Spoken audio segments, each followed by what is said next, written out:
No counting. I wanted to show the boys that video, that TikTok one. This is just a little recap, guys, of me saying hello to people. Okay. Remember last week? Right? Remember last week asking, about saying hello to people? You got a good memory. I barely remember last week. This is me. It's a shame. It's morning. Warrior. Nothing.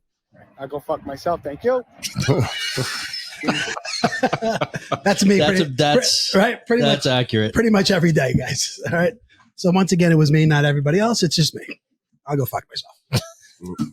This is the Beers and BS podcast, sponsored by one of the locals, Under the Sun Inserts, Brewport Coffee House, and Brewport Cafe. And now here's your hosts, Adrian, Joe, and Mike. Nice. I was waiting for it. Give it to me. See what you have. Episode 20. 20 in the house. Special guest. Freddie Ford. Go ahead, girl. Don't you stop. Keep going. What's up, everyone? Welcome to Beers and BS, the podcast. We are your hosts. As always, we have Mike D. Whoop, whoop. Joey. Yo. I'm Adrian. We got Gabe representing down in Tennessee. Gabe. What's going on, Gabe guys? Schuster. What's up, Gabe? Tonight, Gabe. tonight we have somebody, special guest sitting in our fourth chair tonight. He is owner and CEO of Fred Ford Life Success. He's a published author, which has got a book coming out this year, Freddie? This year. This year? Okay, coming out. Thinking Growth In. He's also a motivational speaker, but more importantly, he's our friend. Yeah. Okay? And it's Freddie Ford, guys. All right, Freddie. Thank Ford. you for being here, bro. Thanks for having me. All right. Freddie. Freddie lives around the corner from us. I do. I walk by here just about every day. Yeah. Yeah. There you go. I've seen you out there. Yeah. Stomping the pavement. Chugging. And he has a very interesting story that we're going to get into. And there's a lot of things going on with Freddie. Freddie is a very interesting guy, and he's got his hands in a lot of things. And I think it's very cool, and that's why we wanted to have him on. Yeah. Also, he's a funny bastard as well. Anyway, we start off every episode, guys, with we tell the audience what we're drinking. Walk into the club. Sorry. Yeah, no problem. You know what we got to do? We got to get a fade out button. I You have. know how you do? Oh, you do? I'm working on it. All right, good. I'm practicing. Maybe 21, guys. Episode 21. We'll have that. Yeah, so we start off every show, tell the audience what we're drinking. Somebody, that was a nice sound. Yeah. That was a cracker one. Joe, let me just get that started. That was me. Yeah? All right. What do you got, buddy? I'm drinking Sam Adams' new product called Sun Cruiser. I've never taken a sip yet. It's about to happen for the first time. This is just hitting the market all over the country. Literally today. It's been unrolled or unraveled. Is that the right word? Yeah. Unveiled. Unveiled. Thank you. Brand new product. It's classic iced tea with vodka. 4.5% alcohol. It's got summer vibes all over this thing, man. Did you get that from your Sam Adams rep? I did. You did? From a friend of the show, Jamie, gave it to me. Yeah. All right. So cheers. Good hookup. Cheers. Michael, what do you got, buddy? So I went with so I was searching for beers and I saw this product and I thought of some people dear to us have gluten allergies and they're very limited what they can drink. Although they can drink what Joey just held up, right? That is a gluten-free product as well. But this is Red Bridge. It's Anheuser-Busch came out with a beer that is gluten-free. And so it gives them options, you know what I mean? Nice. The alcohol content's a little low for my tasting, but beggars can't be choosers. Yeah, right? no, but it's funny you say that because usually like the gluten beers that I've experienced, Right. it's kind of high, like six and above. Okay. So that's a little surprising that that's so low. Well. All right. Well, what I got, Freddie is drinking water tonight, right? Yeah. I got a 10-pound Yeti full of water. Yeah. We're in about 2 minutes. We'll tell you. Everybody will know why Freddie's drinking water. Tonight I have. I went back to Montauk, drinking a Montauk Juicy IPA. Nice. I'm a big fan. I love a lot of the Montauk beers. I drank it several times on the pod. Mm-hmm. I don't know. I was in the beer distributor today and it was just calling my name, so I went back to it. Nice. Montauk. Yep. Nice. Gabe, what do you got, bud? Today I am with Freddie. I'm drinking water because last week I got too fucked up. All right. Look at you. For those that remember, alcohol content is 0.0. For those that remember last week, Gabe recorded his podcast first, had a special guest, and hit the whiskey a little early.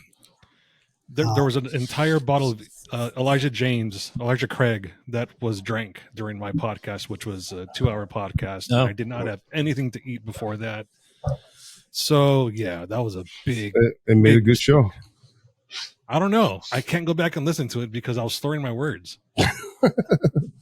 All right, very good, Gabe. I'm glad to see that you're back. Is it on the wagon? Right, it's on the wagon, right? He's on the wagon. I'm kind of like riding the edge of the wagon. I'm not off the wagon. I'm not on the wagon. I'm just, I need to be responsible from now on, and that's all I'm doing. Okay. Hey, look at you. Hey, I like it, right? Yeah. Self-discipline. To continue next week. We'll see what happens. It's never too late. Okay, it's never too late to start acting responsible. With that being said, that takes us into Freddie Ford. Okay. What an intro. Freddie, I've known you for a long time, right? You have recently gone through a major physical transformation. Yeah. And I'm sure that's led to other transformations as far as, maybe mentally, in other ways, spiritually. I don't know. We could talk about it. Yeah. I'm saying, the most obvious to us and people that know you is a physical transformation. Physical. Okay. Can we get that's perfect. That was good. Whatever you did there, Joe. Yeah. Sounds good. Yeah. Can we first off, how old are you, Freddie? I'm 64. 64 Wow. years old. Okay. Yeah. You look fucking great, man. Yeah, Seriously. Yeah, he does. Still got my hair. Yeah. It's God bless him. not all of it's gray. No. I think I got more gray hair than you. Yeah. 64 years old. Okay. And you made the choice, right, to make a change in your life. Right. At what age? 61. 60. So I was 61 years old. We went down to Disney World to celebrate 2019, we went to Disney World to celebrate my 60th birthday. We went to Animal Kingdom, and there was a ride called Flights, the Avatar, the indoor. Yes. Oh, great. Yes. Haven't been on it, but. Well, indoor I loved it. 3D motion detector type, one of those type motion It's simulator unbelievable. ride. So we went in, we waited. I was with my daughter, Lila, who was still in high school at the time. And we waited an hour to get on the ride, and we got onto our little Banshees. And it's like a low riding motorcycle. And you sit on it, and then the harness comes in and clicks into place. Right.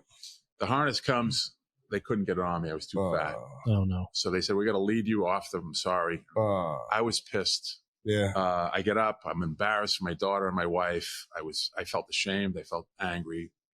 We left, and they didn't say anything. A few months later, I said, I got to step on the scale and see how much I weighed.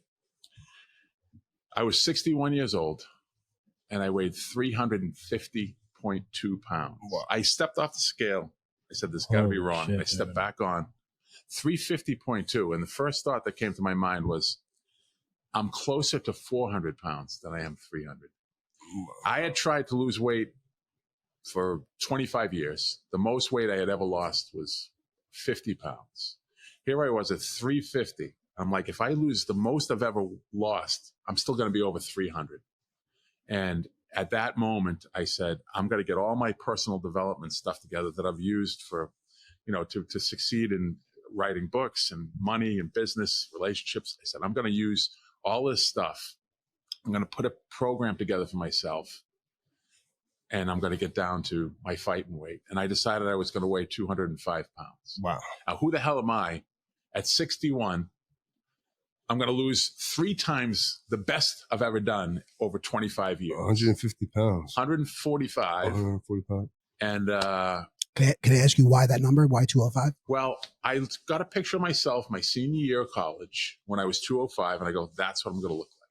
So I got that picture and I planted it in my subconscious mind, and I said, that's the image I'm going to look at every day, which I have now for 984 days, not that I'm counting. And I'm going to read the goal. So I got out I read a book called Think and Grow Rich in 1996. Didn't want to read it. It was given to me by a business partner.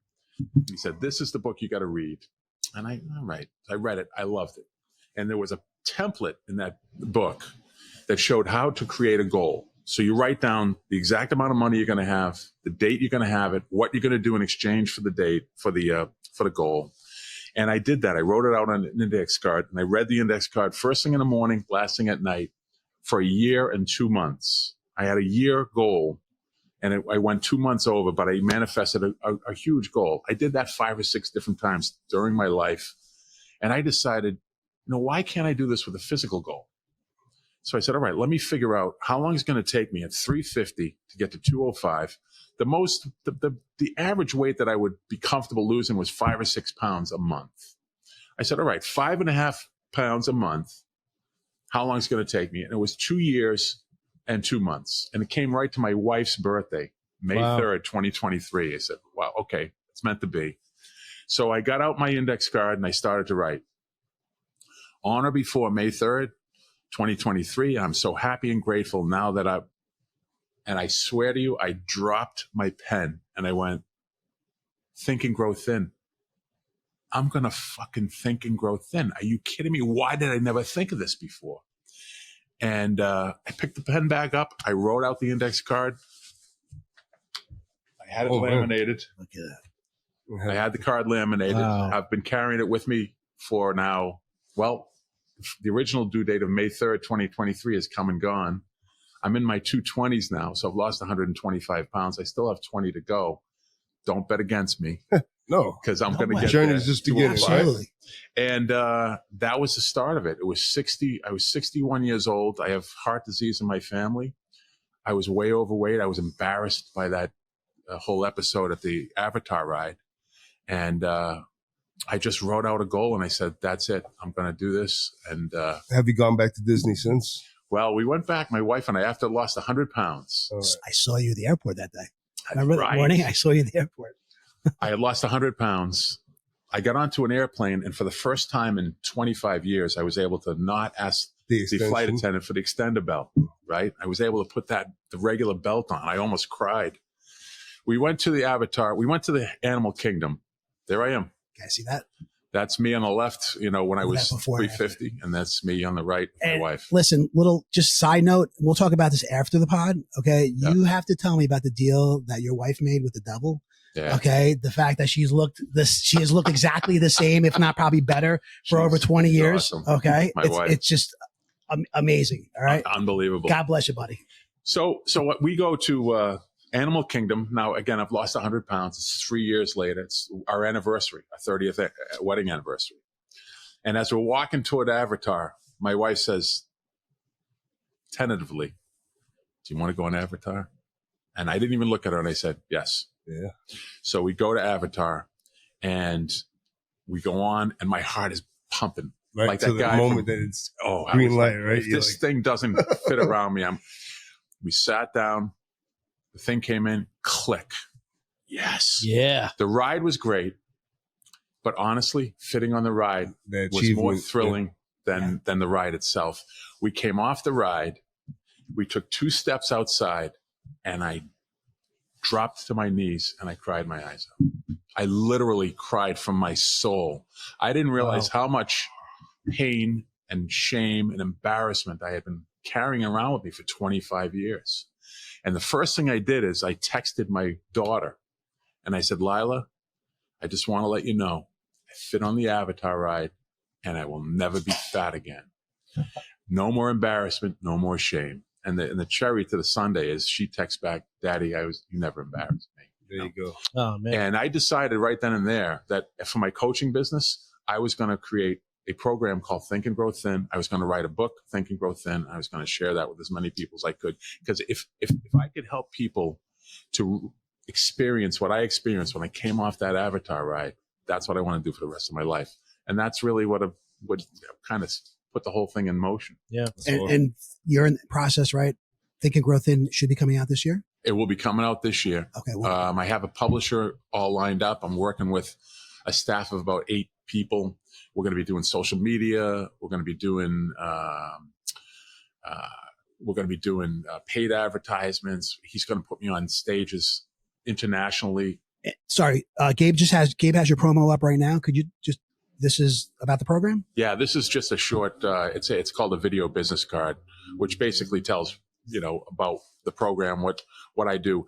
I put myself through the program first, so I'm a product of the product, and that's really if you're a coach who has gone through the program that you're coaching, that's the guy you want, or the girl you want, or woman you want. You have to have somebody who knows it, who has internalized it, who's now going to show you how to get through it. There's so many people who are like me, who are in their 50s or 60s, had tried and failed a million times on diets, on that weight loss, weight gain roller coaster, confused about what to eat, tried everything. And I was in that position. I didn't believe I could lose the weight, but then, I said, I'm going to write this down. I am that weight right now. On March 14th, 2021 is when I started. And I've operated as if I was weighed 205 pounds from that day forward.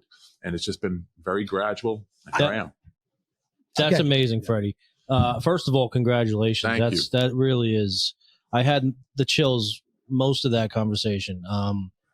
That's really good. So other than how you look, because you look amazing, and I know you were embarrassed on how you look, how do you feel? Oh, I feel. Well, how different do you feel than you did? I feel 3 years ago. It's night and day. I'm lighter on my feet. I sleep better. I have more energy. When I look in the mirror, I'm not embarrassed. Yeah. I'm not ashamed. I'm not pissed that I let myself get this fat.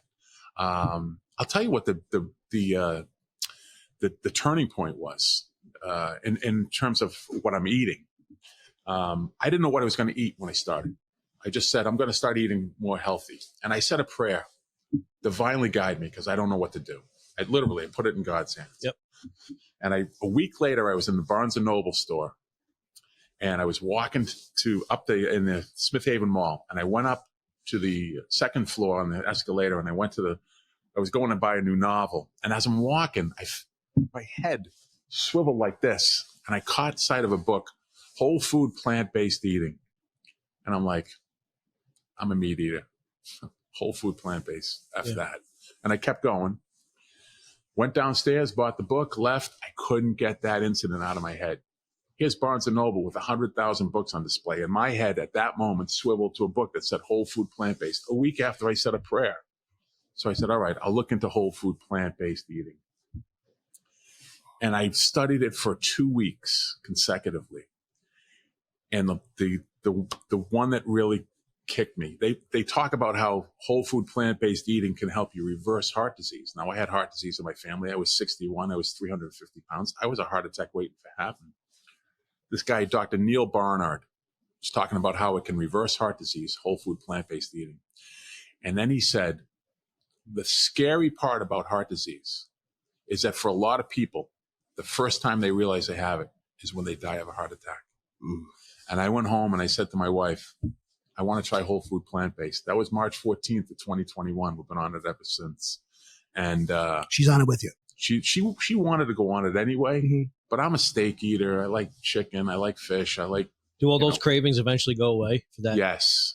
They all went away. I don't have any craving. I crave the stuff I eat now. It didn't happen overnight. Do you eat like plant-based like burgers and stuff like that? I do a little bit, but we do like tempeh.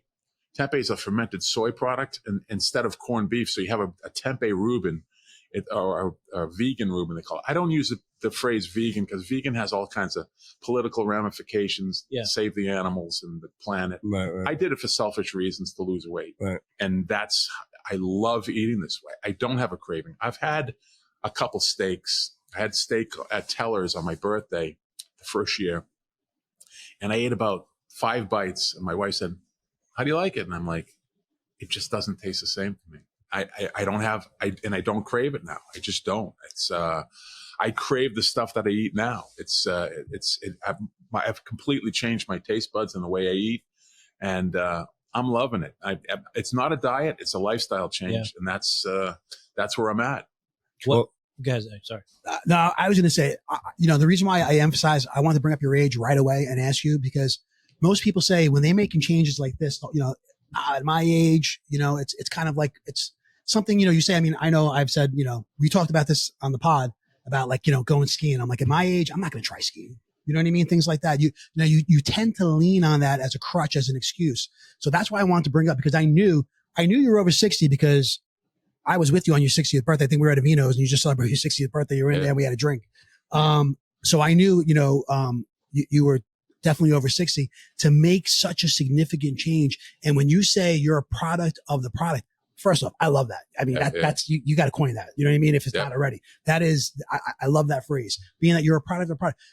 I would, if it was me that was trying to get on this plan, seeing you went through it, you did it. And I've always had more respect. Like I've had, instructors, through my job and the academy and things. And, when they're PTing us and they're, putting us through all this physical training, they're there doing it with us. You know what I mean? So it's not like they're just giving you commands and you're doing it. We're down, we're doing 100 push-ups. He's down there. He's doing the 100 push-ups. Yeah. He or she, whoever it was. And you just had that respect. You know what I mean? Where it's like, how can I complain when he's down, he's right next to us doing this. So you are, they were a product of the product. Right. You are a product of the product. That I think carries so much weight. And the fact that you did it, you know what I mean, at your age. And I'm not saying that 60 is, I know we've talked about age before, right? Yeah. How, times have changed. You know what I mean? We've talked about like, we're all close, we're all pushing 50.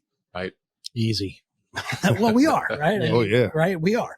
And how we just think it's different. I see 50 different than like when my dad was 50. Right. You know what I mean? Yep, absolutely. And it's different. I see it different with you. You got to lose the story. You got to break from the status quo. How many people are 60 or 50 and they've embraced the idea that it's hard to lose weight after 50 or 60? Bullshit. It's not hard. If you put in your mind you're going to do something, you're going to do it. Age is irrelevant. I honestly believe that. Well, how do you teach that self-discipline? Because it's not just weight loss. Everybody has crutches, right? Right. And the mindset, right? How do you create the mindset? I mean, for me, honestly, I feel that everything that comes to it, self-discipline, how do you preach that in your program? The way I preach it is there's two things that you have to do, two things only. You got to get started and you got to set a goal that you want and not something you think you can achieve, because you can achieve way more than you realize. So you got to get started. You got to make that decision. That's the first domino. And once you get started, you just got to keep going. That's it. It's a one day at a time proposition. Read this index card first thing in the morning, which I've done 990 days in a row. When I go home tonight, before I go to bed, I will read this index card again. And every day I have an image of me at my ideal weight. I'm operating at 205 pounds in my mind, in my spirit, in every possible way. The way I eat, the way I walk. I walk on weekends. You see me every day. I walk 9.5 miles. I'm 64 years old. I'm not bragging. For me, it's a piece of cake now. When I first started, I walked a half mile. I thought I was going to die. My ankle swelled up. My knees hurt. I was out of breath. I just said, I'm going to keep going. I'm going to keep going. I'm going to keep doing the right thing. I'm going to keep moving forward. 1% better. After I lost 50 pounds, I said, this is going to work. So I reached out to people who had difficulty, who had the weight loss, weight gain roller coaster, who were on diets, doing the outside in, solution, which doesn't work. All success is an inside job. You got to get that image. You got to work from the inside out. So I brought two groups through the program. Everyone lost weight. Right. I'm now have two groups going through this year. Everyone is having great success. So I have testimonials now. And when I launch this thing in the book, I'm going to bring this globally. What happens when you do hit your target goal, like 205? Is it like, it's not end game, right? No, it's the goal has got to be to reach and maintain. What I tell people is the good news, bad news is there's no finish line. We all want that Rocky Balboa moment where we reach the mountaintop. And I am going to reach the mountaintop, and I'm going to broadcast. When I get to 205, I'm going to broadcast it live on Facebook. Well, you're welcome to come back. And maybe we'll do it here. Yeah. And we're going to just let everyone, I've been posting on Facebook every day for 2 years, just as an accountability. Yeah. Anything I can do to stay engaged with the goal. But when that's over, then what? Right. You have your little moment. That's what the world stops What's spinning. Next? What's next is now there's the the bigger mountain. You might get to a point where you're like, fuck, I got to start eating. I'm too thin. Like, honey, People have said that already. order some fucking pizza. A lot of people have said that already, and I still get a little gut, but I'm happy. If I plateaued right here, I'm at 226. I have 21 pounds to go. I want to get there by May 3rd of this year. I will. If I don't, I'll just keep going. You know, that's what I tell people. When you get to the due date here and you haven't reached there, one thing you got to do, keep going. Extend. Would you say so? Would you say, I mean, so much of it is mental? 100%. Yeah. 100%. Creating that mindset. Yeah. What the diet companies want you to do is don't think and grow thin. They want you to let them do the thinking for you. Give us your money. Eat the food. You lose the weight. Take a shot once a week and the weight falls off. That's it. Or we'll deliver to your door, or Marie Osmond will give you the smile on her face. You got to do things. You know, it's a whole lifestyle change. It's not just diet. It's not exercise. It's a combination of all kinds of things that involves. It's a holistic approach that involves thought. It involves affirmations. It involves prayer. It involves eating right. It involves mastermind groups. You know, getting people that you can be accountable with. There's a whole program that I put together, and it's very well spelled out in the book. I think the book's going to do really well, just because I think there's great value there for people like myself. There's millions of people who are in the same boat, who tried this and tried that and had reached the end of their rope. And we have an obese society. You know, let's face it. We have a lot of. So you've had a couple groups follow this program, right? Have you had right at this table someone that you've seen like that was pulling back, and what's your approach to try to like reinforce that, you know, they need to stick to the plan? Sometimes I go with tough love with those people, because what I tell people is language is declarative in nature. What you say, you're declaring to be true in your life. So when I hear people say, you know, in fact, I'll give you the example. A guy calls me and he says, I've been doing the affirmations, which is just statements of positive, you know, that you want to take root. And I want to talk to you about this positive thinking stuff. You know, can we have a private conversation? I'm thinking, positive thinking stuff. Okay. And I can see where this is going. I said, sure. Yeah, we can have a positive thinking conversation. So we got on a Zoom call, and I said, what's up? And he says, you know, I'm doing that positive thinking, the affirmations. Every thought I have is positive, and I'm not getting good results. And I said to him, that wasn't a positive thought. But not getting good results. Yeah. And he said, oh yeah. I said, understand this. Expectation is thought. If your expectation is, no matter what I do, no matter how many positive things I do, I'm not going to get results. Guess what? You're creating that negative. Reality. Yeah. Your expectation is what's driving the lack of result. I said, forget about saying that stuff. Start saying, I'm getting great results. Everything I do works. The universe is behind me, is complicit with my goal. I am moving forward at the right pace. I'm arriving at the mountaintop in the perfect time, in the perfect way. You know, and he said, okay. And he got off the call. He's down to one. He was at 280. He's at 191. Wow. He's a pound away from his goal. Wow. And a lot of it was his mental attitude. He realized in that one conversation, you're right. Expectation is thought. I never thought of it that way. We become what we think about. And I've been expecting to fail, even with this program. And that kind of shifted him around. Freddie, throughout your journey, right? Did you reach any point, month or week, where you weren't losing weight and you had to do something different to reignite the weight loss? Several times. And one of the premises that I coach is, I want you to get 1% better every day. 1% better. And when you plateau, if you're doing the same thing and you're getting the same result, you got to up your game. You got to either walk a little longer, or maybe change your diet a little bit, or start doing affirmation, whatever it happens to be. I plateaued recently, and I was plateaued for a good maybe 3 weeks. I started looking into, I actually did a visualization. I do visualization sometimes, and I just get into a very quiet meditative state. And I just put out to the universe, I'm plateauing. I need an idea. I just sit there and I wait. And honestly, I got the idea intermittent fasting is a big thing now. So I'm like, all right, let me look into intermittent fasting. That's where you have a window So it's called time restricted eating, and looked into it, and there was healthy ways. So I went on a 18-6 intermittent fast where I eat for a 6-hour window from 7:30 a.m. to 1:30 p.m. and then I don't eat for 18 hours. And I had no problem with it. And boom, I lost 4.8 pounds 1 week. I lost 5.6 pounds. I was right back. So yeah, I've done that a number of times.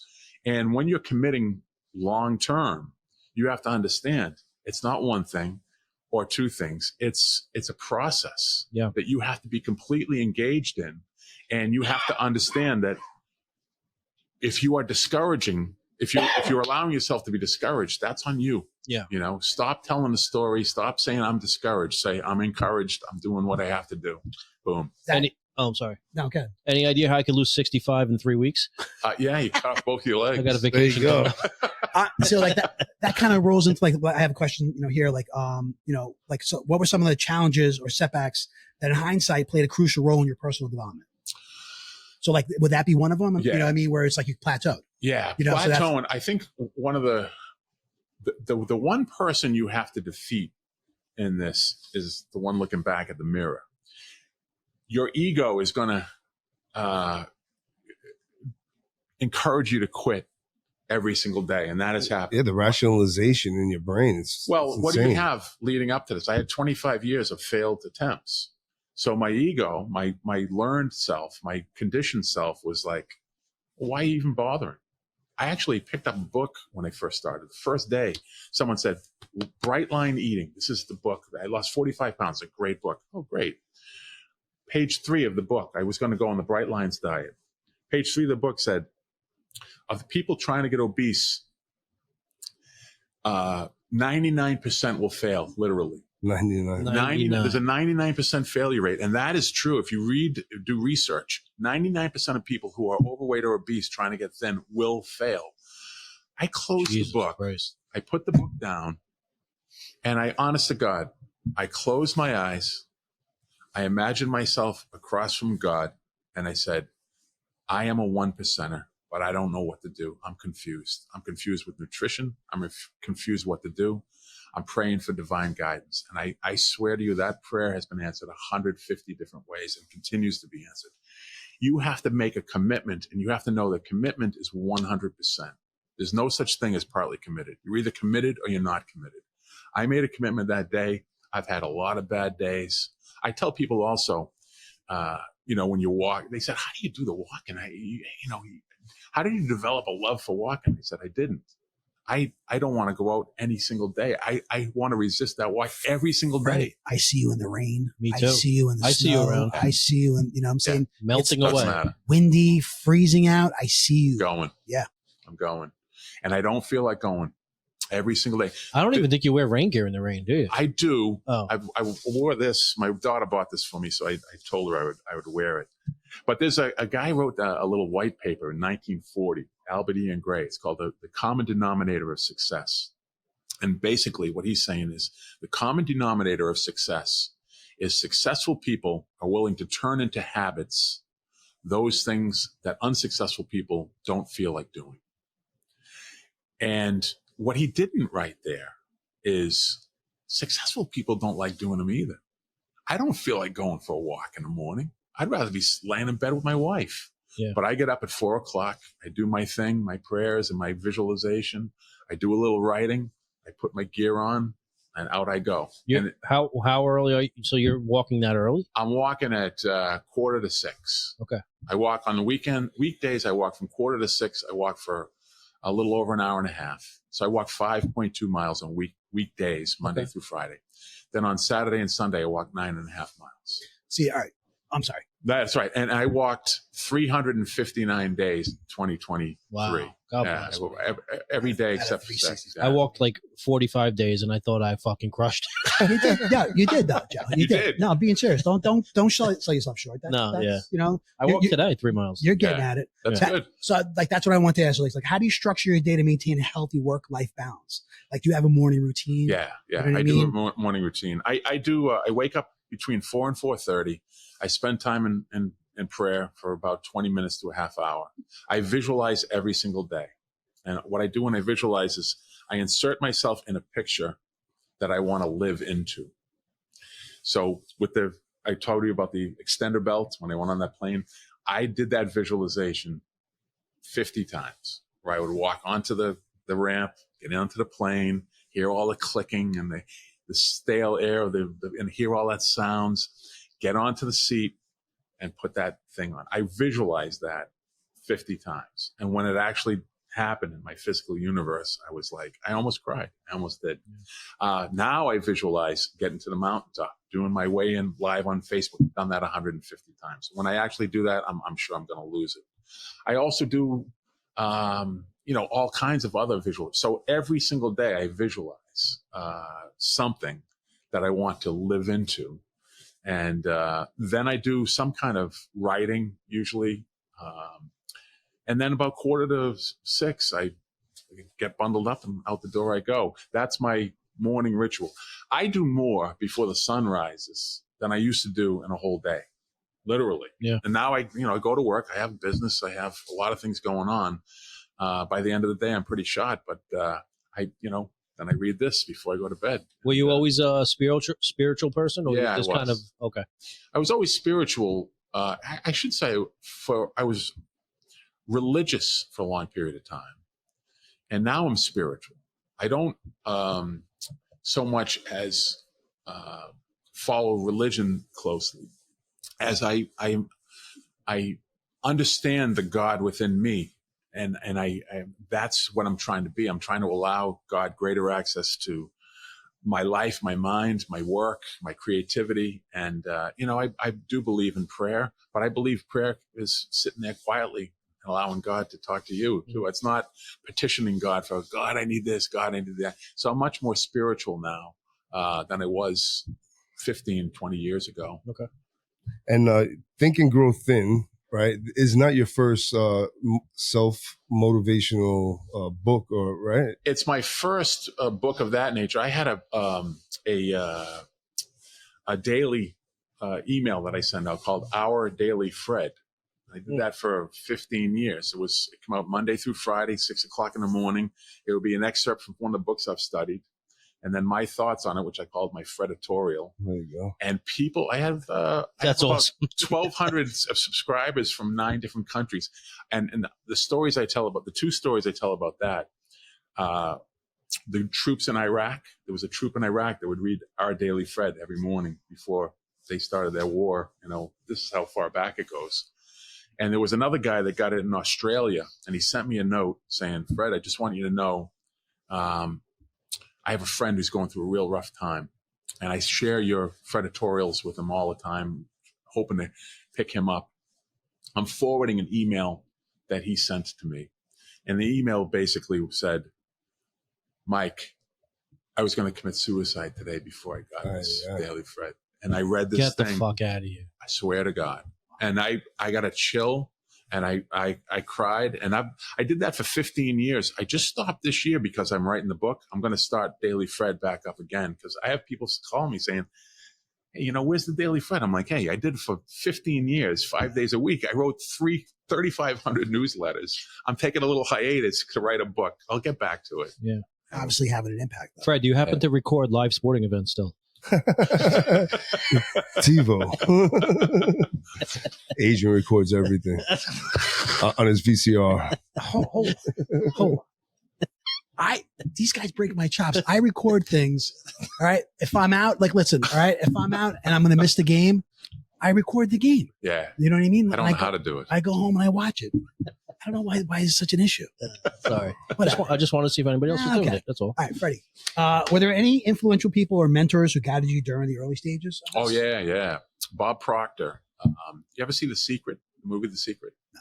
Okay, the movie The Secret, which has been seen by 100 million people. It's this huge thing. It's basically about the law of attraction.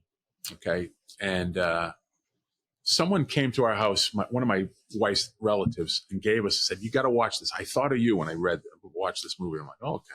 So I watched it, and I saw Bob Proctor, among others, for the first time. I'd never seen this guy before.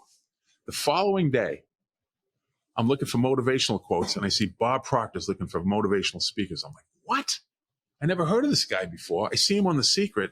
Now he's looking for, well, make a long story short, I went down and trained to become one of Bob Proctor's motivational speakers.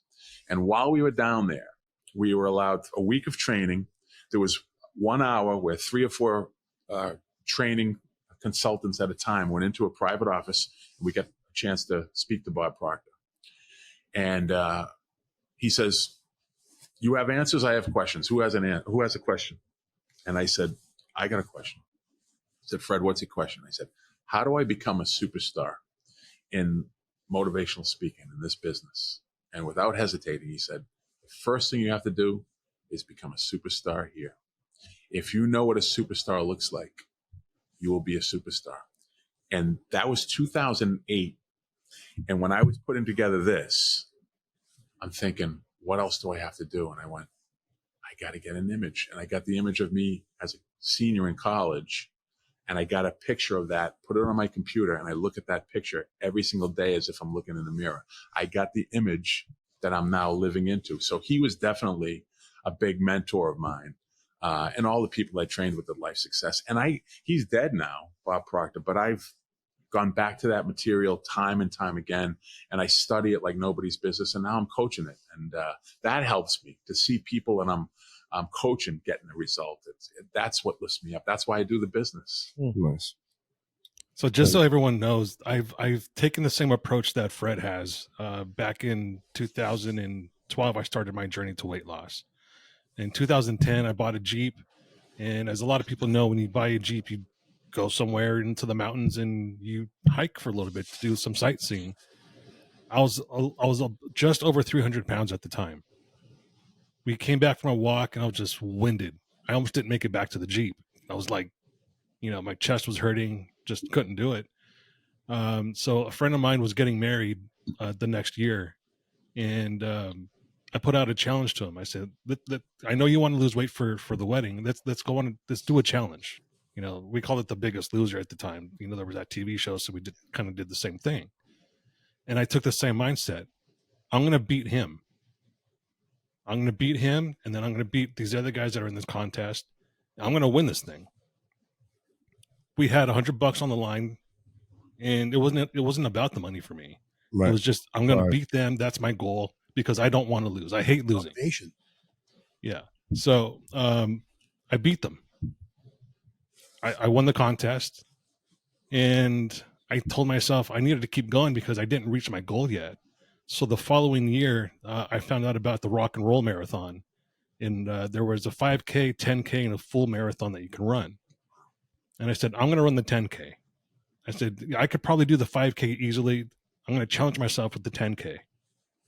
So for a good 9 months, every single day, I would run 3 to 5 miles. And then once a month, I would run a full 10K. How many miles I just did that? 6. I can't remember exactly, but it's right? Okay. Yeah, it's around 6 miles. Yeah. And I finally ran that 10K, and that was my goal. And, awesome. I ran it. Gabe, do you feel comfortable? Do you want to share with everybody how much weight you've lost since your heaviest?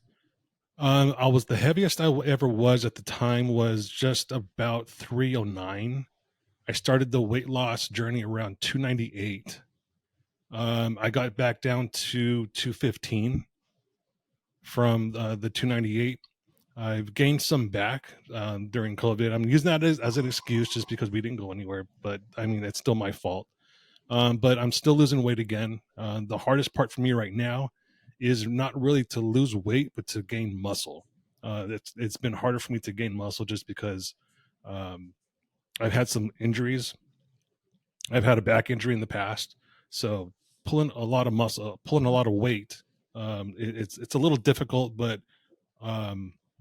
little by little, I'm setting goals and trying to exceed those goals.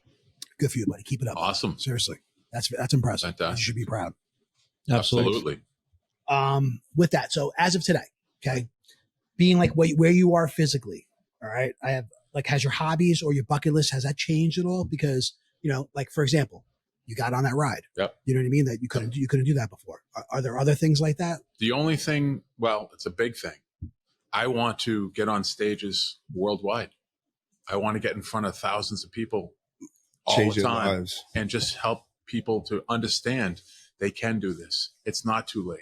If you're 60 or 50 or whatever your age, and if you've tried a million times and failed at everything, guess what? So did I.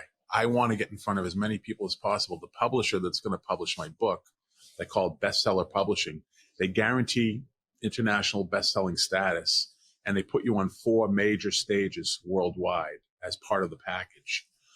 I can't wait. Bring it on, man. So I don't think I would have ever aspired to do that, even though I can do public speaking, because I wasn't happy with how I looked. But now I'm happy with how I look. When I put a shirt and a tie and a suit on, I'm fit. I look good. I'm credible. And behind me, you're going to see those before and after pictures that you showed here. Mm-hmm. This is not Photoshopped. Yeah. I was that fat. No, I mean, like, You know? I've known you for 25 years. You know what I Right. mean? I've witnessed it. Yeah. You know, You should just walk on these stages fucking naked, bro. Fuck it. Strut. Boom. The human tripod. There you go. no, I mean, Freddie, I'm telling you, man, it is seriously, I can't even, I don't know of a bigger word, like, than impressive. Yeah. You know what Yeah. I mean? It really, really is. Like I said, knowing you for so long and, to seeing where you come in, but like watching you, I mean, I feel like I've watched this transformation. I've had a Right. front row seat. You walk past my house every single Every day. day. You know Yep. what I mean? And how many times, we stopped and talked, and I don't even want something, I know you got your headphones on. Yeah, Sometimes yeah. it's just a wave Yeah. because I don't want to stop your flow, man. I don't want to interrupt you, but then, I'll run into you at the restaurant. I'll run into you here and there and stuff. And it's just, you came to my house on 4th of July, Right. it's just impressive. Yeah. That's Well, thank you. I appreciate that. And the thing is, like I said, there's no finish line. So when I get to 205, then what? If I put the weight all back on, which most people do, 99%ers, what's the use? I went through 3.5 years to put the weight back on. So it's an ongoing thing. It's, that's probably the most challenging thing, is to keep going one day at a time. I'll set another goal that might not be physical, that'll keep me engaged. But in terms of my physical health, this is the way I'm doing it, man. What are you listening to? And you have a go-to shoe? I don't have a go-to shoe. What I'm listening to, I have a playlist of 300 or so songs. So you're listening to music? I listen to music, Okay. but for the first 2 hours of my walk, I express gratitude. Now, people say, gratitude? Yeah, gratitude's big. Well, how can you express gratitude for 2 hours? I'm like, think of anything in your life that you're grateful for. For example, my wife.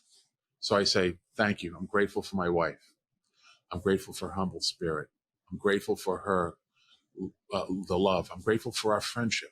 I'm grateful for the fact that she has the same faith as I. I'm grateful that she keeps our home. I'm grateful for our sex life. I'm grateful for, I go on for 5 minutes for just my wife. Then I move on to my parents, who are both dead.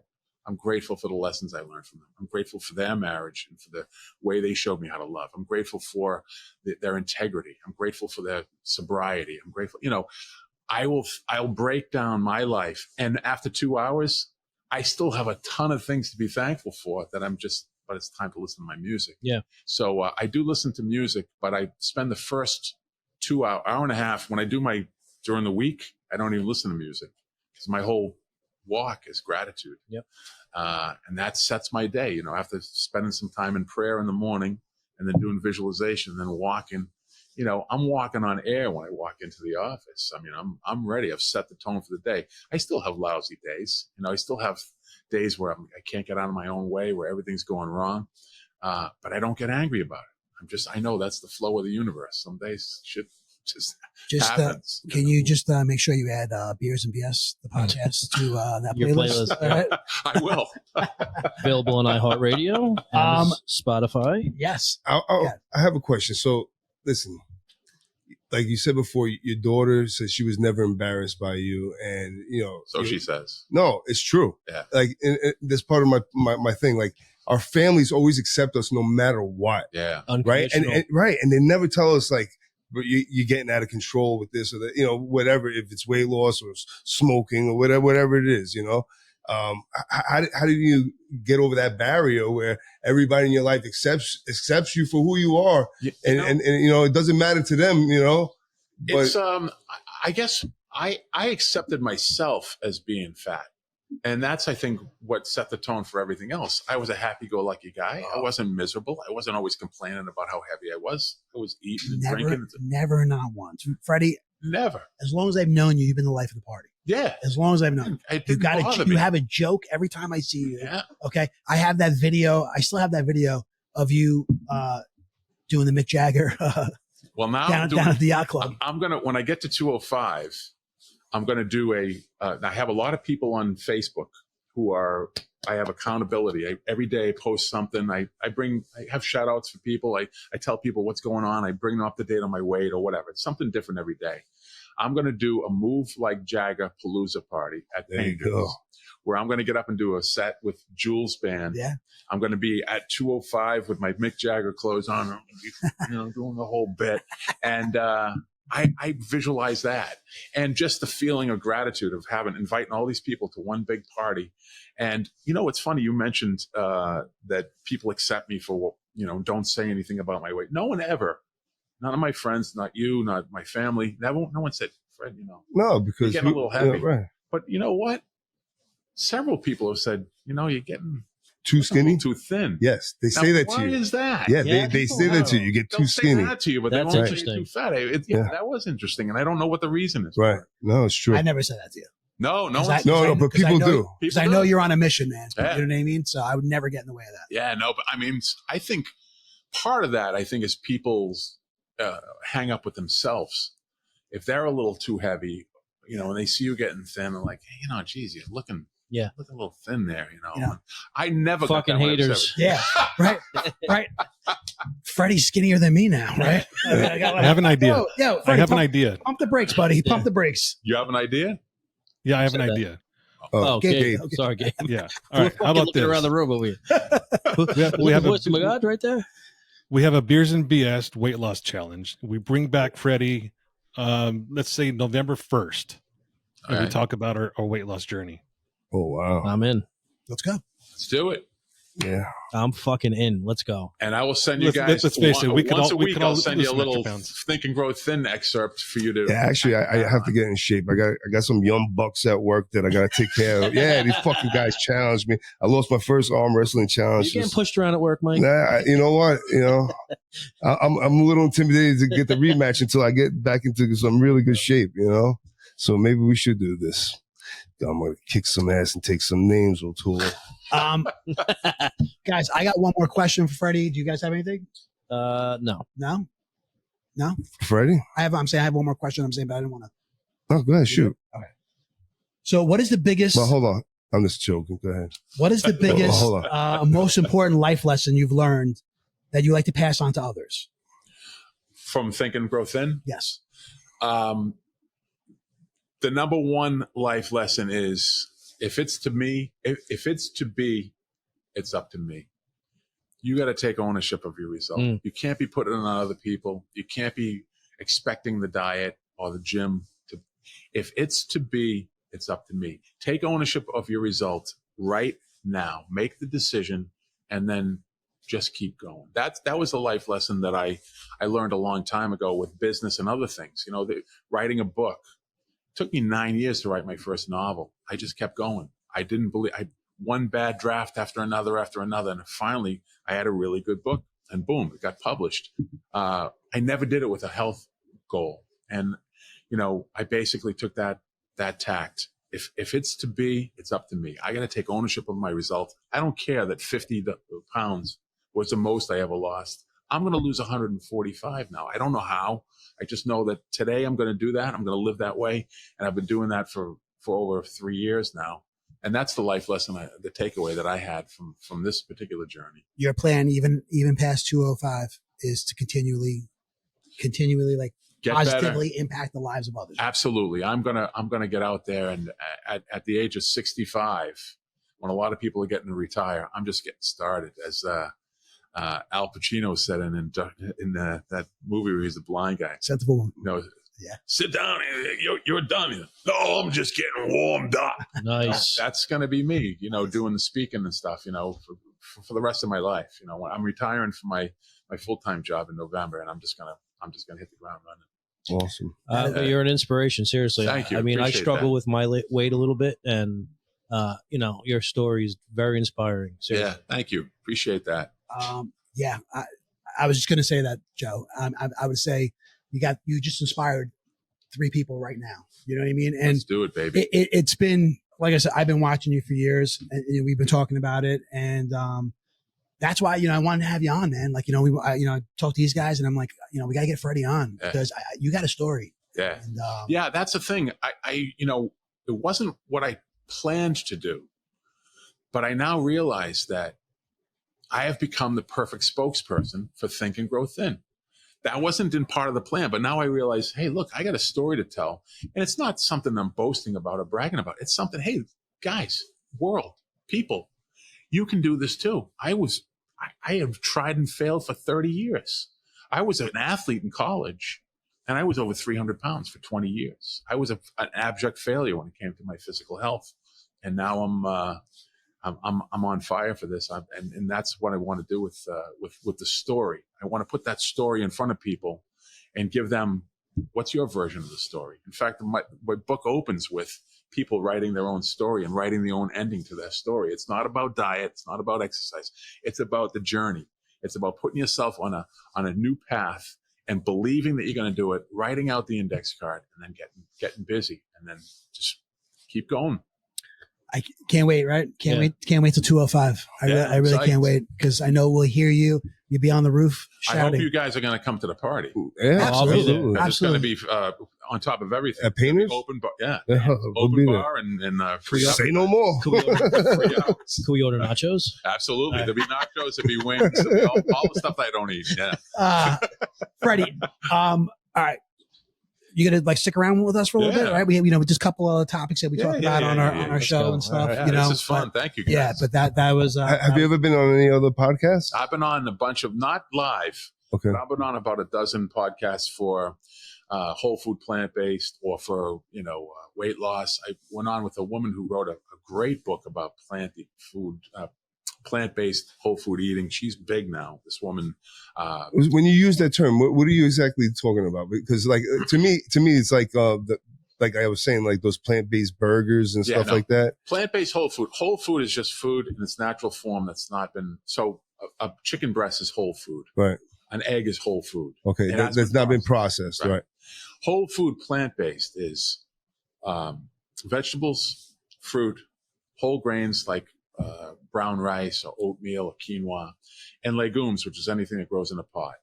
That grows in a what? I'm sorry? A pod. Lentils, black beans, corn, peas. That's all I eat. And I eat it in all kinds. We have all kinds of recipes that are delicious. If people say, I couldn't eat that way, spend a week with me and I'll show you how to do it. But you can't go out to restaurants and I stuff. can. Yeah. And I eat 98% of the time I eat that way. If I go to Painters, they have salad dishes. What do you do when they put the fucking bread in front of you? I don't eat it. I don't eat it. I have developed some really good discipline, which I never thought I would say, but it's true. I do. I think what Mike really wants to know is Burger King has the Impossible Whopper. It's meatless. It's a meatless burger. And is that okay? It's processed. Is that okay for them to eat? It's okay to eat. Well, anything's okay to eat. No, what I was getting at is, to me, a lot of that stuff is, they call it plant-based, but how many chemicals got to go into it to make it taste like a fucking Whopper? You know what I mean? It's terrible. It's processed food. You know what I mean? Like, yes. Can it be healthy for you? No, you know what I mean? Really. You eating a piece of chicken that's really corn that, I don't know. True. It's all processed. So stay away from processed food. People will ask me all the time, is it okay to eat boom? And the answer to that question every single time is compared to what? Like they'll say, is it okay to eat eggs? Compared to the manufactured sausage that's on the plate next to it, yeah, eggs are a good choice. Compared to a bowl of berries, not even close. Learn the food profile of the foods you're eating, and then you can make an informed decision every day. And that's really where kind of I'm at. Information is power. Nutrition IQ. Always, right? Knowledge is power. Always power. Right? And do you find, honestly, eating like that, is it more expensive than expensive? Less expensive. We order from Whole Foods a couple times, a month, and we get all this. If you look at my pantry and my refrigerator and my freezer, it's all healthy, whole food, plant-based. We got no processed crap. We get no ice cream. We get no animal products, no eggs. I mean, eggs are okay. You know, I eat once in a while. I'll have an omelet or an egg. I'll have some chicken once in a while. 98% of the time, I'm eating this food, and I love it. And that's what I crave. That was Nuts? the question. Are you I eat nuts. Yeah, I eat walnuts and almonds primarily. Oh, love them both. And they're the healthiest nuts you can eat. I eat seeds every day. I eat flaxseed every single day. In like a shake or just by the handful? My oatmeal. So okay. my breakfast every morning is oatmeal with flaxseed, nuts, oat milk, and berries or some kind of fruit. Sometimes I'll have mango fruit. Sometimes I'll have berries. Sometimes have a side of grapefruit. But I'll have fruit. I'll have oatmeal. You eat after the walk or before? After. And it's a portion that's made for someone on a diet. Like, No, it's not. I have a double portion of oatmeal, okay. but it's only 390 calories. It's got all kinds of fiber in it. It's delicious. I don't eat any egg sandwiches anymore. I don't eat bagels or white bread. I've taken white flour out of my diet. There's a lot of different things with the diet that have evolved and changed. And a lot of that is raising your nutrition IQ. Just looking at this nutritionfacts.org. I go on every day and say, okay, let me look at, chicken wings. How bad are they? They're bad. I don't eat them anymore. And I don't eat any deep fried food because of the trans fats. What's a trans fat? I know all that stuff now. And I encourage people, if you really want to take ownership of your result and you really want to take control of your health, find out what it is you're putting in your body, and then you can make a decision. Is it a more expensive way to eat? No, it's less expensive because we have all these ingredients that are, very affordable, way more affordable than chicken and beef and all those foods that's gone sky high. It's sugar. You know, we have a really good budget. We plan all of our meals on Sunday night. So I have a whole week. Any pastas in there? I do chickpea pasta. I don't use white pasta anymore. I do chickpea pasta, and it's delicious. And look at the nutrition profile side by side. Whole different ball game. Just check. I thought maybe see if Joey was going to fucking faint. His face got red, boy. He's like, what do you mean no pasta? You're crossing the line with chickpea pasta. Yeah. He's like, listen, you can take a lot of things away from me, but you're not taking away pizza or pasta. No, that's right? good. That's good. That's fine. Hey, everyone's different. So, and I tell people, everyone in my program has a different eating plan, but they're basically adhering to what I'm talking about. Will we see some kind of some form of what you eat in the book? Oh yeah. Okay. Yeah. But I'm also telling in the book that everyone's different. Your tastes are different. You have your life to live. I have mine. I'm not telling you what to eat.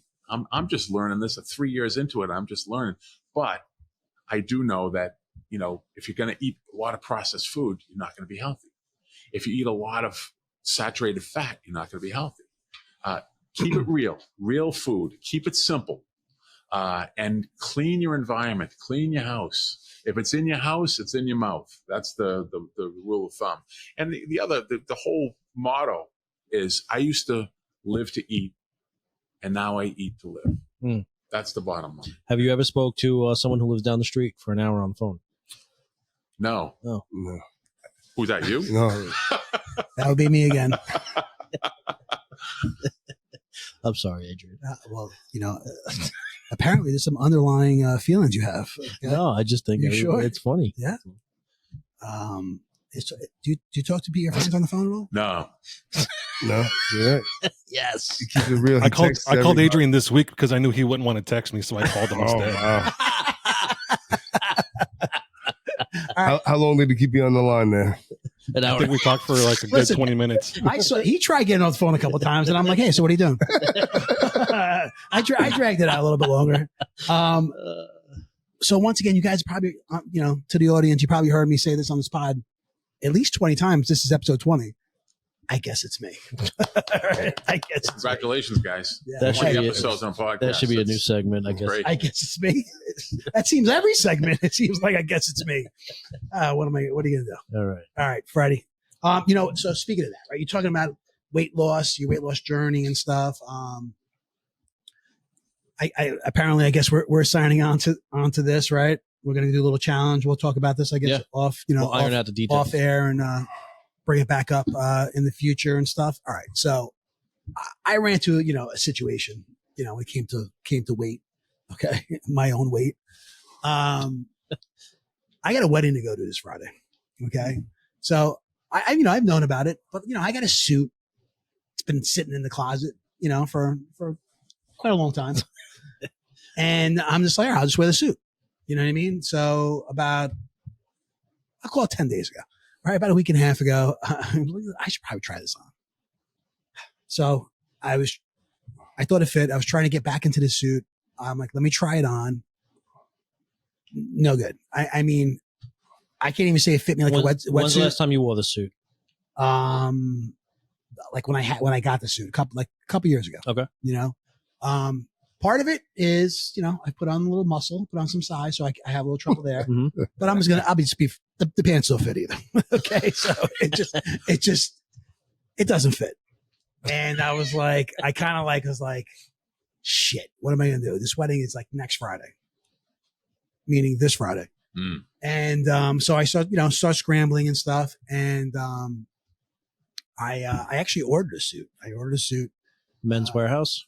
No. I tried it on and it fits. I mean, it's a little, I had to get it altered and stuff. And You ordered a suit online? Yeah. Really? Yeah. Wow. That's rolling the dice. Yeah, for sure. Dude, I kind of panicked. Yeah. I'm like panic mode. So I'm having it altered, and I got to say, it looks pretty good. Nice. It looks pretty good. I'm happy with it. Spandex works in crazy ways. Thank God.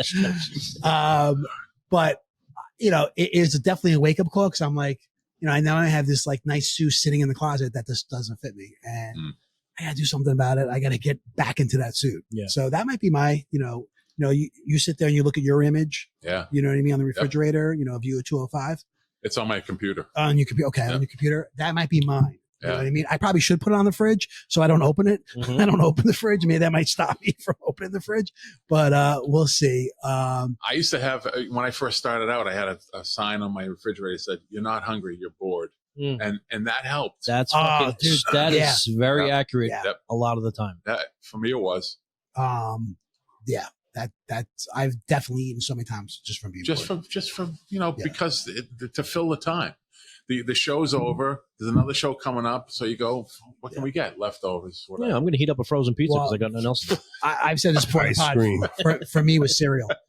Next Cereal. cereal. I'm like, Yeah. fucking big bowl of cereal, whatever. I'm going to crush 2 bowls of cereal during this commercial break. Cinnamon Toast Crunch, so good, Uh, Oh, so good.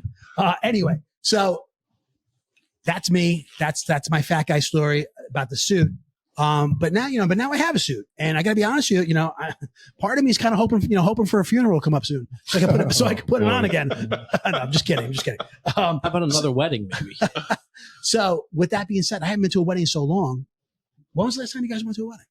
Oh, man. 2023 at some point. I can't remember. Wow, last year. Yeah. Okay. I had similar issues. I was able to take a suit and have it taken out, Okay. and that worked for me. So before 2023, was it a while? No, No. Wow. It's been so long. I went through like a phase of weddings in our family. A lot of younger cousins, my wife's cousins and stuff got married. It was all grouped together. So we actually had, over the last 3 or 4 years, probably 10 weddings. Wow. Yeah. Jeez. What about you, Mike? My last wedding was my nephew Danny and Veronica, I love weddings, by the way. and it was probably, I don't know, less than a year ago. Okay. Ready? The last wedding I was at, I was fat. It was before I started. Oh, you my probably weight loss. can't wait for a wedding. I'm This psyched. guy, right? Yeah. I mean, to just show up and people. When they announce the bride and groom, you're going to be right fucking behind them, walking in the room. What about like when you're out and you see some guy coughing, you look at your wife like his days are numbered. Right? There's a funeral coming up soon, right? Funny you should say that. I have a friend of mine, Greg Higgins, had a big giant gut like me. We were talking maybe 3 or 4 years before I started my journey. And he said, yeah, I just went to my doctor. My doctor said, at 50, there's a lot of people with, guts like yours. And at 60, I still see a lot. He said, at 70, not so much. You know why? And Greg said, no, why? He says, because they're dead. Lose some weight. Yeah. He died 2 weeks ago. Oh, My man. friend Greg Higgins. Wow. You know, 68 years old. It's true. When we get to be 60 or 70, you can't. He still had the belly? He had a huge medicine ball like I did. Yeah. And we talked about it. And I made all the excuses. You know, I'm so busy and, the gym membership costs so much. I'm just full of shit. That's basically what it is. Take ownership of it. Get busy. And, most of the stuff you're going to do, no one's going to notice. My walk in the morning, no one sees me, but I got to do the walk. Just take ownership and do it. Yeah, no, I agree. And now I feel terrible for making that joke because your friend. No, I mean, how would you know? But I mean, I wanted to bring that up point because the doctor was pretty hardcore when he said, there's not a lot of people in their 70s who are overweight who you see. You know why? Because they're dead. I'm so sorry. I did not mean to do that. That's a perfect. So they're dead. In this case, I'll make it real quick. Go on about it. I'm going to. Oh my God, ladies and gentlemen, sorry about that. How about you just put your phone down? I know. Okay. In this case, I'm going to a wedding where I don't know anybody. Okay, it's a friend of my wife's. I know the bride. I met the groom a couple times, and I'm so happy for her. She's such a great girl. I really am. I'm happy for her. They're both very happy. Congratulations. I know, but other than them, and you know how it goes. They're going to be so busy. You're not going to see them at the wedding. Other than them, I know one other person, and that's it. Aside from your wife. Besides my wife, one other person, and I'm just like, it's been a long time since I've been in a situation like that. Yeah. I'm not saying I'm not looking for it. You're Mr. Sociable. You talk to everybody at the table. I will. Have a good time. I know I'm going to make fine. friends. I will. Yeah. But I'm just like, has that happened to you guys? You know what I mean? Joey, you went to 10 weddings in 3 years. So is there a situation where you've been, where you didn't know anybody? Not recently, but I have been in that situation. Yeah. It sucks. Yeah. Yeah. But these weddings I'm speaking, most of them are family, so it kind of was good. You might actually have the best time because listen, you could just focus on your wife, right? And this cut up a rug, hit the dance floor, get her drunk, let it hang. You have nothing to be embarrassed about because you're never going to see any of those people ever again, right? Do the fucking worm. Yeah, be the life of the party. Do the worm. Let it hang. I better stretch a little bit before I say. All right. Well, you know what I mean? That's my thing. You'll be fine. Okay, cool. Guys, real quick, Mike's favorite topic, true crime. True crime. Very quick update. I think I was a little long-winded last week on the Long Island body parts case. Thank you, Joseph. Are you familiar, Freddie, that they found the chopped up parts in Babylon? Babylon. Yeah. Crazy. Spread out over 3 different parts. Like Babylon. Yeah. Okay. So real quick, they're still out and they're being monitored with an ankle bracelet. Okay. The male victim has been identified as Malcolm Craig Brown, 53. And as we said last week, he is related. He's a cousin to one of the suspects. Okay. And then one of the other suspects, a female, Amanda Wallace, was arrested on Friday, March 15th for stealing beauty products from a CVS. And she was released because of what? Bail reform. And she's due back in court on March 22nd. So she has an ankle bracelet on. She goes to the store and robs the store. Yes. Stole beauty products. You know what I mean? We're dealing with some and then she admitted to it. People here. And when they said, like, did you steal this stuff? She's like, yeah. And like, why? Well, I realized that I forgot my money and I didn't want to go home and get the money. Wow. That's what she said. So these people, first off, they've been interviewing the people like in the town, in Massapequa in that area. And like these people are outraged. People are like nervous and afraid that these people they're out. They're able to roam around, even though they're, they're still going to CVS. They're still going to stores and stuff. So I don't know, man. Pretty crazy. It's just wanted to, touch base. We said we'd be to be continued and still to be continued. Yeah. But the male victim has been identified and they're getting arrested for shoplifting. That's great. Insane. That's it. Insane. That's it. You guys, right? You guys have anything on that? No? No. All right. As we start, Freddie, we always wind down. We start winding down the show. We talk about if we watch anything good lately. TV, movies, anything like that. You watched anything good lately? I haven't really watched anything good lately. I'm now watching The Chosen, which is about Jesus. And Yes, we're on yeah. episode 4, and I'm digging it a lot. But I mostly read, and if we'll binge watch shows, and I haven't really seen a good one. But this one, What's that on, The Chosen? it's on. The first season's on Netflix, and then it's on some other network. I think it's 3 seasons. Okay. But I'm really digging it. So, nothing really great, since Breaking Bad. As far as Oh, I'm yeah. concerned. That was my favorite. Love Breaking Bad. Oh, so good. That was a great show. Michael.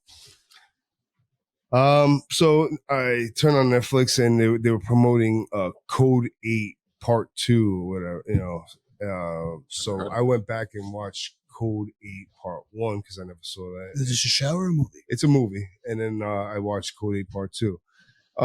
So I like sci-fi, so it's like humans with special abilities, and then there's like this fucking weird drug that they get from them, and so on. It's actually the number one was Code 8 was all right. Code 8 Part 2, it was good, but it was kind of just like drawn out a little bit to me. But it was good. It's with the guy from Upload. You ever watch Upload on Amazon? No. Oh, that's actually a good show too. You never saw that? No, I never did either. I never heard of it. I never heard of either of those. Yeah. So Code 8 or basically what happens is in Upload, he passes away, but before he passes away, his girlfriend has his head chopped off and brain put into the cyberverse, and he lives like in this digital heaven, basically. It's like this rich person's fucking idea of heaven. It's pretty wild. True story? Yeah, true story. Yeah. Listen, we get a lot of our future from movies and stuff. Here we go. Gabe's got it up here right now. Here we go. Which one is this? Upload. Upload. All right. Yeah, Upload is good. You should definitely check that That's out. on. You said that's on Amazon? Yeah, Upload is on Amazon. Code 8, he's a guy from Code 8. The movie was all right. It was good. So they have Code 8 and Code 8 Part 2. Yeah. Joseph, what about you?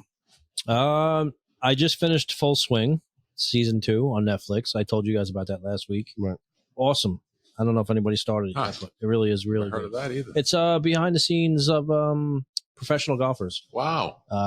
Really how the tournaments work and how they get from tournament to tournament and just the camaraderie that they have. It's really good. Yeah. I recommend it. I'm I not a would big like to golfer watch at all. that. Yeah, I am. But are you really? I like to golf, and I would enjoy that. I Yeah. haven't heard of it. Yeah, there's 2 seasons. I would definitely check that out. Will do. Just started The Gentleman though on Netflix. Oh yeah. Is that any good? I just finished that.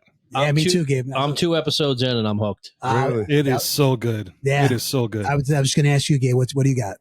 Yeah, The Gentleman, absolutely. We binge watched that the last 2 days, and we finished it in Nice. 2 days. Yeah. It looks funny. Is it funny? No. It's funny. No, it's funny. It's funny. I haven't. Yeah. laughed No, yet. it's funny. So you It's need not to like a understand. comedy. You need to understand British humor. That's why. Oh. So it's really quick witted. It's Guy Ritchie, so a lot of it is going to be innuendos. Yeah, I mean, there's funny things that happen, but I wouldn't call it a comedy by any No, means. it's not a comedy. Yeah. No, definitely not. Is it like brothers or something like that? And This they get- guy inherits. This is what I've seen. two brothers inherited, or is it No, one. Okay. One guy thought he was getting it. okay? He didn't. That's kind of Who I find him funny. yeah. I Yes, find him funny. He's Okay. got a quirky personality. Yeah. They inherited what, a business? No, like Estate. they're a duke. Okay. Yeah. Yeah, so, this takes place in England. The Gentleman. The Gentleman. It's good. It's I'm a lord, are you? Yeah, There it is. Yeah, I own property in Europe, and by title, I'm really a lord. I'm not Mr. Michael DeAngelis. I'm Lord Michael DeAngelis. just to let you know, I'm when you go to visit my tombstone later on, that's what it will say on. Where do you own property? Listen, England, Scotland, Yeah, I got a couple pieces of some castles. There and we shit. go. Yeah. So who granted you the title of Lord? Europe, man. For being a property owner on an estate. Yeah. Yeah, I'm just letting you know. Yeah, to be continued. This Yeah. conversation. Smoke I wanna- weed every day. I want to hear about this. Yeah, so absolutely, The Gentleman, great show. I finished Check it it as out. well. Very good. I like Guy Ritchie. I mean, like the way he does it. I mean, is it like foreshadowing? How, like he'll talk about the situation and then he'll show clips of it happening. Okay. Like, how do you describe that, Gabe? Future dreaming. You know what I'm talking about? It's a. I guess you can call it a preamble. Okay, we'll go with that. All right. So that, and then I was going to say, just to touch on, Gabe brought this up. There's a recommendation he brought up last week. Shogun. One of the best shows I've ever watched. No. Wow. Dude, I tried to start watching it. It was the part that you had to read. I couldn't No, find I did what Gabe did. The English dub where'd you find that? on Hulu. On Hulu? Yeah, All right. go to the episodes. It's called That's an old one, isn't it? No, Shogun. It just came out now. Oh, but okay. it's 1600 Japan. Right. It's so well done. It can get like, you can see like, like it gets like a little slow, like you would think, like some people might find it boring, but the story is so interesting to me. It is amazing. It's a great show. Seriously. Cool. Very well done. We'll have to check that out after the gentleman. Are you one of these guys that could watch multiple shows at the same time? Yes. I'm not. Me either. I got to get through one, then I'm starting something fresh. No, That's it. I could. Really? What do they call that? The bandwidth? I got it. I can do that with books. I can't do it with TV. See, now I can't do that. I couldn't do that with books. Yeah. Not No way. novels. I mean, I can't even open a read book. 2 or 3 books at the same time, but one novel that I'm reading and then 2 other books that I'm, whatever happens to hit me that I'm in the That's mood impressive. to watch. Yeah. Okay. Yeah. Big reader. All right. And usually, Freddie, like I said, we wind down the show. We talk about, watch anything good lately, and then we also talk about what's the best thing we ate this week. Best thing you ate. Freddie, hit it. Let's hear about some I had whole food meal you have. we were invited to my brother-in-law's for St. Patrick's Day on Sunday, and my wife, we like to bring something that You can eat. plant-based whole food. She found something over this called Forks Over Knives. It's a whole food plant-based show. It's a TV show that you can watch. It's great. It's really fantastic. It's on Netflix, and they also have a cookbook, Forks Over Knives. She got a green soup. It's kale and spinach and Swiss chard and peas and potatoes. It was the best thing we've tasted in Really? 5 months. It was delicious. Wow. And it was so green. It was perfect. No one else liked it. We went to the house, but it was so fucking green. It was perfect. It was great for St. Patrick's. And that was my follow-up question. Did anybody else at the party try it? But we loved it. They're like, So look at that that's the green best thing soup. I did. Freddie and his wife are in the corner. He's like, "Oh my God, it's the best thing ever!" High fiving, right? I had 3 helpings of it. No one else liked it, and it was perfectly green, so everyone really appreciated that. That's awesome. Anyway, that was the one thing I liked. Yeah. Michael. So I should say my mother's corned beef and cabbage that she cooked, and it was delicious, the bomb. But I actually went out to dinner a couple of days before that with my mother and my wife to La Volpe. And, Oh, I like it. Santa Mauritius. Yeah. Great place. And I had the it's the black squid Oh yeah, linguine with with the the clams. the clams Oh, and so mussels. good. Yeah, That yeah. sounds fucking Yeah, delicious. it was I've had it. definitely delicious. Yeah. I definitely recommend it. If anybody's This is the second time Mike has brought this restaurant up. You like this Oh, place? I've been there 25 times. Always a great meal. So the pizza place in the front of it is called Anton's, Right. right. which I enjoy. I never tried the pizza. Yeah. Really? Ooh, Very good. the regular pie? I haven't had the regular there. I get something like a chicken parm slice or something like that. Okay. But very, very good. I have not had a slice of pizza in 3 years. Wow. Or a hot dog. You can't make That's like crazy. cauliflower Hot dogs pizza or could something? go fuck themselves. Yeah, I hot could dogs never are eat a wrong. hot dog and I'll be fine. Yeah.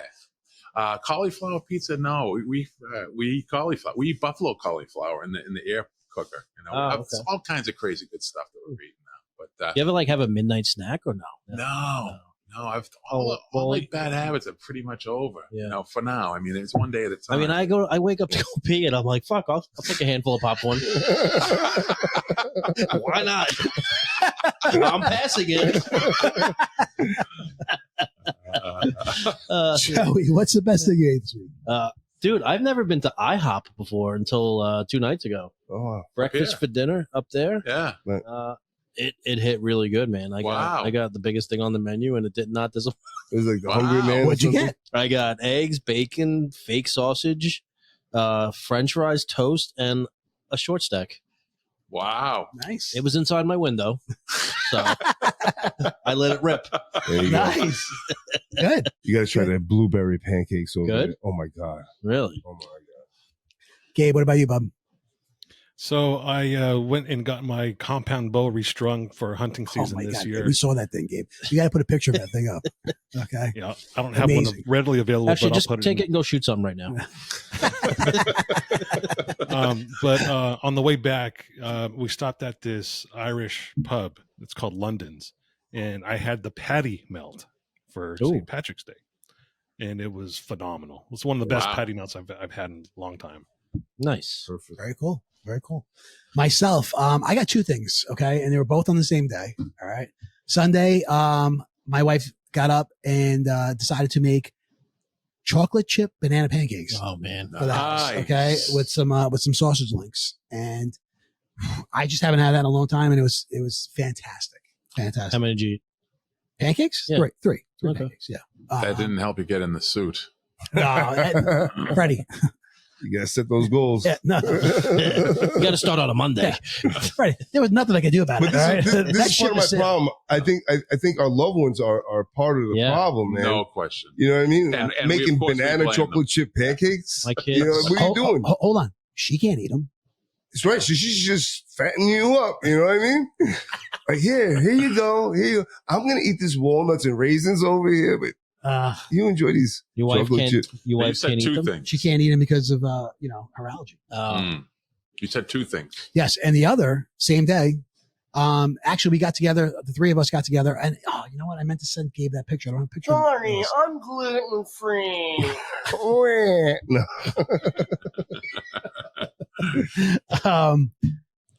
The three of us, we got together. We were at, we went here to the local brewery and we hung out, went to Vino's and stuff.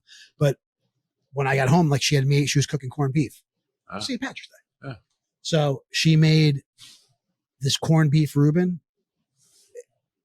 I'm telling I only eat it once a year. You know what I mean? And it's phenomenal. It's corned beef. Okay. She gets this thick bread. Yeah. Rye bread or? No, it's not really rye. I don't know exactly what kind it is, but it's a thick. I mean, it's Like sourdough. It's like this big. Yeah. Freddie, what are you thinking right now? He's like, I hate you guys. He's fat motherfucker. He's like, I had a chickpea corned beef fucking melt the other day. What are you talking about? Freddie had a fucking bowl of green stew to himself, him and his wife, right? Oh, I had corned beef. First time I've had corned beef, and since I've been on this, it was good. But I paid for it the next morning.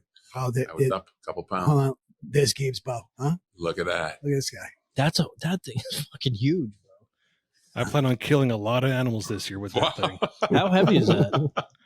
The bow itself only weighs maybe 4 pounds, 5 pounds ish. The pull weight of it is 56 pounds right now. The draw is 56 pounds, but I plan to go up to about 70. Gabe said he got a call from John J. Rambo asking if you could borrow it. That thing's no joke. Is there a scope on that fucking thing? Yeah, there's a sight on it. It's a 5-pin sight. Best thing I ate this week, Gabe. So she makes the corned beef, but she makes it so she toasts the spread, and then it's corned beef, pastrami, bacon, wow. Swiss cheese, Bacon, piled up. Oh my God. my God, dude! Bacon? Yeah, Dude. that's what I went home to, and after I saw you guys. Did she eat that too? No. Oh yeah, no. She'll eat on just different bread. Yeah. Good for you, bro. That Yeah. sounds delicious. It was phenomenal. Swiss cheese? Swiss cheese. And that was the best thing I ate this week. Yeah. Fantastic. Okay. All right. So that leaves us real quick, guys, with our Brew Crew email. Brew Crew email. You get email? We get email from loyal listeners. Nice. Okay, so You can write in. maybe one day you'll write in. Okay. brewcrew@beersandbs.com. He's going to write in, what the fuck did you eat last week, guys? You can live vicariously through us. Guys, every week we read, the Brew Crew email from our loyal listeners. Mike, what's our Brew Crew email? That is the brewcrew@beersandbs.com. Okay. And Joey, where can you find us? Find us wherever you get your podcasts: Spotify, Apple, Welcome. iHeartRadio. Cool. You've got mail. All right, first one. YouTube. This is actually the first one's from a local loyal listener, okay, and that's Vicky from Belport. Vicky. Okay? Vicky. Rocking from our hometown, okay. Vix. Vicky from Belport. Vicky has said in the email that she listens to us on her walks, okay, and that she really enjoys us. There you go. Okay, first question. Vicky from Belport. If you could have any animal as a sidekick for a day, which animal would you choose and why? Wow. Freddie, would you like to start or? Sure, I'll start. I actually I learned a technique years ago, visualization. I read this book, Visualization for Change. And the guy said, if you want to find your guide, imagine yourself in a nice spot where you love being, on the beach, wherever, and then call the universe and have your guide. And whatever shows up, ask that thing, that person, that inanimate object, that animal, that woman, whatever, are you my guide? Until they say yes. And a woman came out of the water toward me, and I was about to ask her, and she kept moving, and I was following her like this, and there was a male lion on the beach. And I said, are you my guide? And the male lion said, nodded. And I've followed the male lion 10 different times in different videos. That's my guide now. And I could write a whole book on where it has taken me. So no question about it. If there was any animal for a sidekick, it would be that male lion. And Nice. the reason is because it takes me places I otherwise wouldn't go. Awesome. Cool. Yeah, pretty cool. Great answer. The mighty Yeah. lion. Michael. Well, Vicky, I actually got to live out my dream and actually do this. The animal that I would love for a psychic is today. His name is Adrian, and I've had the pleasure of taking him to many events in my life, and it worked. He's my guide. He's my guide. It worked out fine. So thank you, Vicky, for your question. Otherwise, I would replace him with a chimpanzee. I think Yeah. Wow. call him Bobo. I don't know what to say. Bobo. Yeah, I don't know what to say. Bobo. Thanks, Mike. Joey, what do you got, buddy? I mean, listen, this is an unusual question. Off the cuff, I think if I had to pick an animal that I want next to me for a day, I think I'm going gorilla. Ooh, If silverback. I think it would be a good companion, and I think if I had to get anybody out of the way, it would be there for me to help me. So you want to bring it to those kids that are bullying you? Yeah. You want to bring it around? Yeah, I'm going gorilla. Joey's like, I'm not taking the long way home anymore. Okay, I got the gorilla. Gabe, what about you, pal? Oh God, that's a really good question. I'm gonna have to either say a spider monkey, or I'll bring my dog that passed away a couple of years back. I'd bring him back to life. Yeah, Oh, there you go. I almost said my dog. Nice. For me, Freddie, I'm with you, buddy. I'm going to lion. Lion. Okay, Lion. not for the same story. Okay, but I would want to put a saddle on this thing and ride it like fucking He-Man did. Yeah. Okay. Yeah. Green tiger, right? What was Yeah. it? Yeah. What was the tiger? I forgot the tiger's name, but that's what I picture. Yeah. And I picture riding that thing through town. Battle cat. Yeah. Battle Battle Cat. There you Cat. go. There you Good go. job, Gabe. Did you look that up, Gabe, or you knew that? No, I always knew that. Wow. I love that cartoon. And yeah, I know it wasn't a lion. I know it was a tiger, but Yeah. I'd put a saddle on and be a lion. Yeah. I'd ride that thing through town. Cool. That's why. So great question, Vicky from Belport. Once again, our hometown. Thanks for Thanks, writing in, Vicky. Vic. Vicky, keep listening. We appreciate it.